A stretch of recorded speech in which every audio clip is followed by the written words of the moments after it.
अपना अपमान गोपनीय रखें। हर मनुष्य को अपने जीवन में किसी न किसी से अपमान झेलना ही पड़ता है। यदि वह मनुष्य अपने अपमान को गुप्त नहीं रखता है तो उसे नुकसानदायक उठाना पड़ सकता है। दूसरों को यदि इस बात का पता चलता है तो वे भी सम्मान करना छोड़ देते हैं और ऐसे में आप हंसी का पात्र भी बन सकते हैं। यदि सार्वजनिक रूप से आपका अपमान किया जा रहा है तो उसका जमकर प्रतिकार करें। फिर भी व्यक्ति को बहुत से मामले में कभी कभी मजबूरीवश अपमान झेलना पड़ता है। अपमान को दिमाग में ज़्यादा दिन तक नहीं पालें, बल्कि इस पर विचार करें कि दोबारा कोई आपके साथ ऐसा नहीं कर पाए। यह भी याद रखें, यदि आप अपने अपमान को प्रचारित करेंगे तो फिर कई लोग आपका अपमान करने लगेंगे, क्योंकि लोगों को आपके साथ कभी सहानुभूति नहीं रहती है। जो लोग किसी की सहानुभूति अर्जित करना चाहते हैं वही अपने अपमान के बारे में किसी से चर्चा करते हैं। अपनी अयोग्यता या कमजोरी को रखें गोपनीय।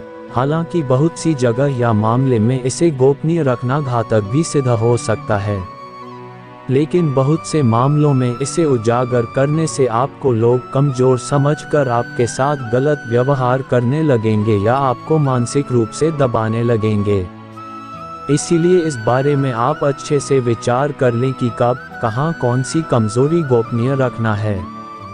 कमजोरी और अयोग्यता में फर्क करना भी सीखें। ग्रह और ग्रह के दोष। बहुत से लोग ग्रह दोष से पीड़ित रहते हैं। इसका बखान वे सभी से करते रहते हैं। ऐसे में ग्रहों के कारण मुसीबतों में घिरा व्यक्ति और भी मुसीबतों को अनजाने ही आमंत्रित कर देता है।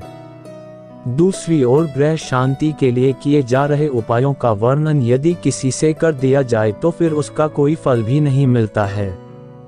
दूसरा अर्थ यह कि आप अपने घर का भेद किसी दूसरों को न बताएं, अन्यथा वे सभी आपका मजा और फायदे लेंगे और यदि ग्रह कलह होता तो उसे और बढ़ावा मिलेगा। परिवार की बातें। बहुत से ऐसे लोग भी हैं जो अपने घर परिवार की सारी बातें अपने मित्र, रिश्तेदार या किसी परिचित से शेयर करते रहते हैं। ऐसे लोग बाद में पछताते हैं। इससे घर के सदस्यों में आपसी मनमुटाव और अविश्वास की भावना बढ़ती है।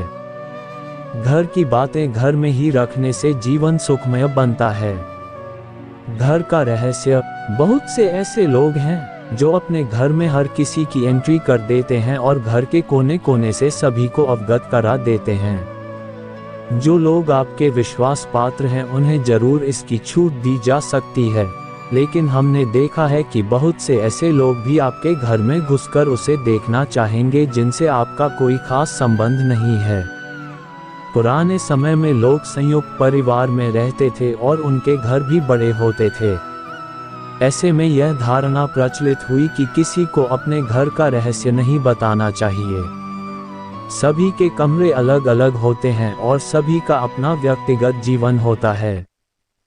धन को रखें गुप्त। लोग जानना चाहते हैं कि आप कितना कमाते हैं। यदि आप सीधे सीधे नहीं बताएंगे तो ये लोग दूसरे तरीके से पूछताछ करके अनुमान लगा लेंगे। हालांकि आप अपने धन को जितना हो सके गोपनीय रखेंगे तो आपके लिए ही अच्छा होगा। धन को अपने परिचित या रिश्तेदारों से गोपनीय ही रखने की सलाह दी जाती रही है, लेकिन ध्यान रखें अपनी पत्नी से गोपनीय रखेंगे और यदि उसे शक हो गया तो आपके लिए वही धन दुखदाई साबित होगा। इसलिए आप इस बारे में अच्छे से सोच विचार कर लें। शुक्राचार्य मानते हैं कि धन से जीवन में कई सुख सुविधाएं जुटाई जा सकती हैं, लेकिन कई बार यही धन आपके लिए मुसीबतें भी खड़ी कर सकता है। इसीलिए आप अपने धन को जितना गुप्त रखेंगे उतना ही लाभदायक होगा, वरना कई लोग आपके धन के लालच में आपसे जान पहचान बढ़ाकर बाद में आपको नुकसान भी पहुंचा सकते हैं। प्लीज मेरा चैनल को सब्सक्राइब करें।